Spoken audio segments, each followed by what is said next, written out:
अब बड़े वाज़ेह होते जा रहे हैं। जी।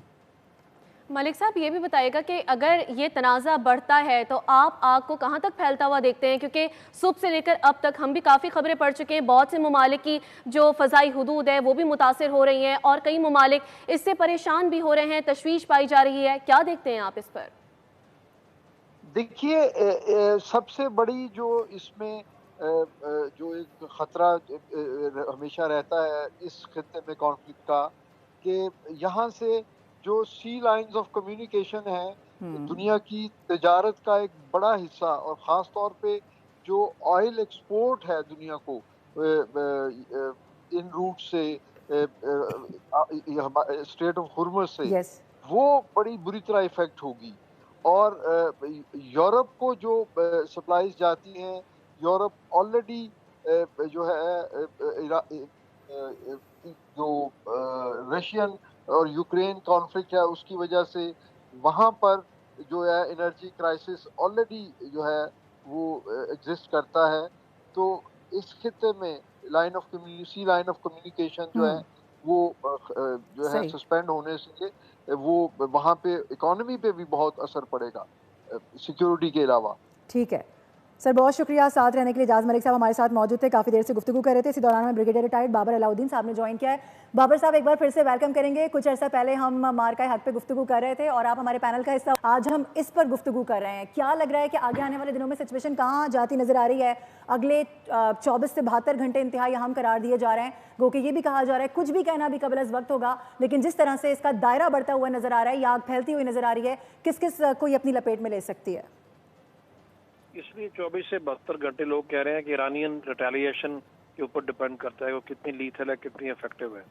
और दूसरा जो अमेरिकन अहदाफ है, जो अमेरिकन टारगेट कर रहे हैं ईरानियन पॉलिटिकल और रिलीजियस लीडरशिप को, वो उसमें किस हद तक कामयाब होते हैं, इसी के ऊपर डिपेंड करता है साहब। अमेरिका ने चूँकि इस हमले का मकसद बुनियादी तौर पर ये करार दिया गया है कि ईरान का जो हुकूमत है, जो वहाँ पर हुक्मरान है, जो रजीम जिसे कहते हैं, वो अमरीकियों बकौल उनके अमरीकियों के लिए खतरा है, तो उसको ख़त्म करना चाहते हैं। ईरानी शहरियों को भी तरगीब दे रहे हैं घरों से बाहर ना निकलें, इस लीडरशिप के खिलाफ वो हमारा साथ दे, तो साथ ही साथ उनको डरा धमका भी रहे हैं। तो ओवरऑल सिचुएशन इसलिए अनसर्टन है। अभी जहाँ तक जंग के दायरा का फैलने का ताल्लुक है, अगर हम ये कहें कि जी जंग का दायरा गल्फ के ममालिक में फैल रहा है या फैलेगा, तो वो तो उसकी रीजन बुनियादी ये है कि ईरान के ऊपर हमला किया है इसराइल और अमेरिका ने। अभी अमेरिका का हम सबको पता है ईरान से बॉर्डर तो नहीं मिलता, उनके बेसिस हैं गल्फ में, बहरीन में भी हैं, कतर में भी हैं, यूएई में भी हैं। अभी उन बेसिस से ईरानियंस के ऊपर अटैक हो रहा है। अभी ये कैसे मुमकिन है कि मेरे घर से आपके घर में अटैक हो, मैं खुद नहीं कर रहा, लेकिन जिनको मैंने घर में जगह दी हुई है वो कर रहे हैं। तो आपका दुश्मन जब मेरे घर में बैठ के आप पे हमला कर रहा है, मेरी और आपकी लड़ाई चाहे ना भी हो, आपने उस दुश्मन को जब स्ट्राइक बैक करना है, जो कि आपने करना ही करना है, तो उधर ही करेंगे ना जहाँ पर दुश्मन मौजूद है। अभी अगर दुश्मन मौजूद अपने कतर के अड्डों में है, यूएई पे है, बहरीन पे है, तो ईरानियंस के पास क्या ऑप्शन है उसको अटैक ना करने की। बिल्कुल, वो कर भी रहे हैं, ये तो इत्तलात मौसूल होना शुरू हो गई हैं। कर भी रहे हैं, उन्होंने करना है। और साथ ईरान ये भी कह रहा है और जस्टिफाइबली कह रहा है कि उसकी ना लड़ाई है इन ममालिक के साथ, ना इनके शहरियों के साथ, वो उसके दोस्त ममालिक हैं। बट अब जब उनके ममालिक में अमेरिका के अड्डे हैं, तो अमेरिका के अड्डों को तो उसने अटैक करना ही करना है, तो वही वो कर रहे हैं। कोलेटरल डैमेजेस ईरानियंस की तरफ से तो कुछ देखने सुनने में नहीं आ रहा। बहरहाल जो इसराइल और अमेरिका हमले ईरान पे कर रहे हैं, उसमें खबरें आ रही हैं कि बस स्कूल के कुछ बच्चे शहीद हो गए, कुछ बिल्डिंग में कुछ लोग मारे गए, वो अंधाधुंध कर रहे हैं। तो ये जंग डेफिनेटली अगले 24 से 72 घंटे में, इसलिए लोग कह रहे हैं ये इम्पोर्टेंट है।